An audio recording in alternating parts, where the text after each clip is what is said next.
Gaz vermə. Yaranmış bəzi səbəblərə görə obyektin yerini dəyişirəm. Işıqdır falan hər şeyi söktüm. Bir qaldı yerləşdirmək. Təzə obyektimin yerini o yuxarıda olacaq. Sökürük yavaşdan da. Görək başımıza nə gəlir.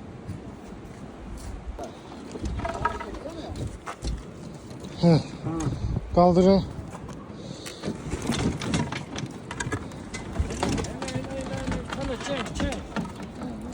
O saat ondan içinde.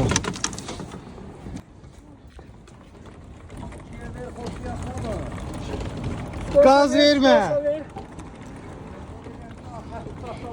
Ha. Gelme yazmasın. Gaz verme. Bu da gel koma gele.